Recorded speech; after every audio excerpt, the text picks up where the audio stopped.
তো দর্শক হয়তো বা সে সময় আমাকে হাসতে দেখে বা আমাদেরকে হাসতে দেখে, কিন্তু তার পেছনের গল্পটা ছিল হয়তো বা সেদিন আমি খুব দুঃখী ছিলাম। আমার কষ্টের কথা আমি কখনোই ওইভাবে শেয়ার করি না, আমি নিজেই সমাধান করার চেষ্টা করি। কাওলাতে আমি বাইক অ্যাক্সিডেন্ট করি এবং আমার পা হাঁটুতে একটা লেভেলে ভাঁজ হয়। যে কোনো চরিত্র প্রফেশনের ক্ষেত্রে আমাদের যারা আমরা পারফর্মার, তাদের একটা মানসিক বা শারীরিক জার্নির উপর দিয়ে যেতে হয়, এবং এটাই আসলে অ্যাক্টার্স প্রিপারেশনটা এখানে। যেমন আমি যদি বলি যে অভিনয় করাটা আমার প্রফেশনাল জায়গা, আর আমার যে পেট লাভারের কথাটা যে বললাম, এটা আমার বাসার একটা স্টোরি। তো হয় না যে মার সাথে ঝগড়া হয়েছে, বোনের সাথে ঝগড়া হয়েছে, রাতে প্রচণ্ড ঝগড়া হয়েছে, এটা আমার পার্সোনাল জায়গায় ঝগড়া হয়েছে, কিন্তু পরের দিন সকালে সেটে যেয়ে আমাকে চরিত্র হয়ে কমেডি করতে হচ্ছে। তো এটাও তো একটা মানসিক দ্বন্দ্ব, মানে আমি আমার পার্সোনাল লাইফের দুঃখ কষ্ট ভুলে গিয়ে আবার চরিত্র হয়ে চরিত্রের মতো আচরণ করা।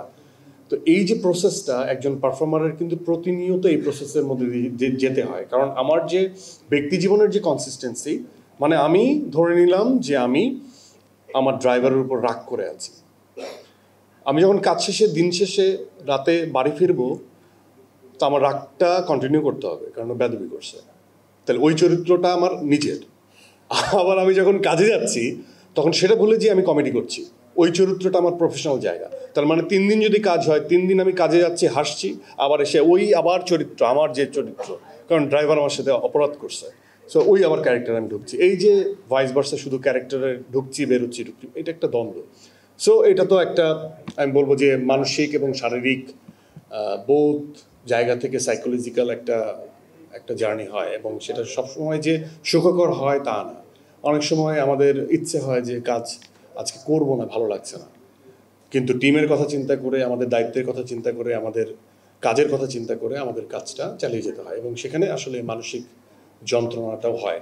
তো দর্শক হয়তো বা সে সময় আমাকে হাসতে দেখে বা আমাদেরকে হাসতে দেখে, কিন্তু তার পেছনের গল্পটা ছিল হয়তো বা সেদিন আমি খুব দুঃখী ছিলাম। বাংলাদেশের প্রথম ইমিউনিটি বুস্টার সমৃদ্ধ fantastic happy energy biscuit.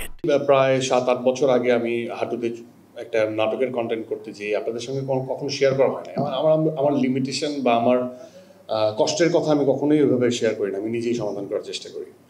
So as far মানে আমি যেভাবে কাজ করি, মানসিক আমি কখনো মানসিকভাবে ভেঙে পড়ি না বা নিজেকে পড়তে দেই না। তো প্রায় 7-8 বছর আগেই একটা কাজ, কাওলাতে আমি বাইক অ্যাক্সিডেন্ট করি এবং আমার পা হাঁটুতে একটা লেভেলে ভাঁজ হয়, সো উল্টাভাবে টুইস্টেড হয়ে পড়ে, এবং শেষ সময়ই ডক্টর আমাকে বললো 30 দিনের রেস্ট নিতে, বেড রেস্ট। আর আমি নিতে পারলাম নাটকে কাজ করে দেখে 3 দিন পরে আমাকে কাজে জয়েন করতে হলে আবার টান খেলাম, এবং শেষ সময়ই আমি এমআরআই করাই, এবং সে সময় পার্শিয়ালি টিয়ার অফ ছিল, মানে হালকা লুজ হয়ে গিয়েছিল, এবং সেটার জন্য কিছু এক্সারসাইজ ছিল, সেটার জন্য রেস্ট ছিল। তো ওই সময় 1 মাস আমার গ্যাপ দেওয়া মানে হচ্ছে অনেক বড় অপরাধী হয়ে যাবো আমি, ব্যাপারটা এরকম ছিল।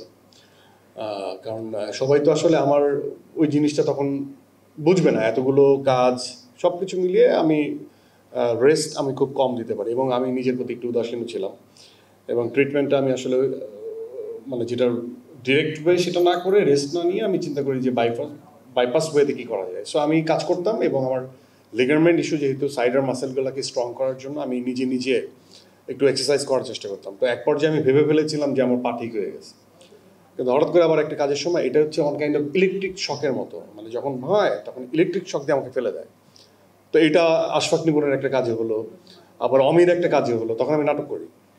এরপরে লাস্ট আফটার সুরঙ্গ আমরা যখন খেলতে গেলাম ক্রিকেট, তখন একবার এই ইনসিডেন্ট ঘটলো, এবং তারপর আমি সবসময়ই ভাবি যে আমি ঠিক হয়ে গেছি। তো লাস্ট এই কিছুদিন আগে আমার ছেলের সাথে আমি বাসায়, ও ফুটবল পছন্দ করে, তো আমরা একটু ফুটবল খেলার চেষ্টা করছিলাম, তখন একটু বাজেভাবে ইনজুর্ড হয়, এবং সেটার জন্য কি বলবো যে থাকে না যে এটা তো আমার দায়িত্ব, আমি তো কাউকে ডিপ্রাইভ করতে পারি না। তো সেই জায়গার থেকে আমার মনে হয় যে আমার রেস্টে থাকাটা অনেক ইম্পর্টেন্ট, আর স্থিরতা বা রেস্ট নেওয়া আসলে কোনো অসুবিধা নেই। তো সেই জায়গার থেকে পা এখন মোটামুটি ঠিক আছে। দুটো ইনফরমেশন, পুরোপুরি অ্যাক্টিভ লাইফ লিড করার জন্য আমার পায়ে যেটা লিগামেন্ট ইস্যু, সেটাকে সার্জারি করতে হবে, অ্যান্ড স্পাইনে কিছু প্রবলেম আছে, সেটার জন্য therapy and exercise, gesture posture ঠিক করে। আমরা সবসময় স্লাউজ হয়ে বসে থাকি, এক জায়গায় বসে থাকি অনেকক্ষণ। এইগুলো অভ্যাস থেকে যদি আমি নিজেকে মুক্ত করতে পারি, তাহলে আমি একটু আরামের জীবনযাপন করতে পারবো।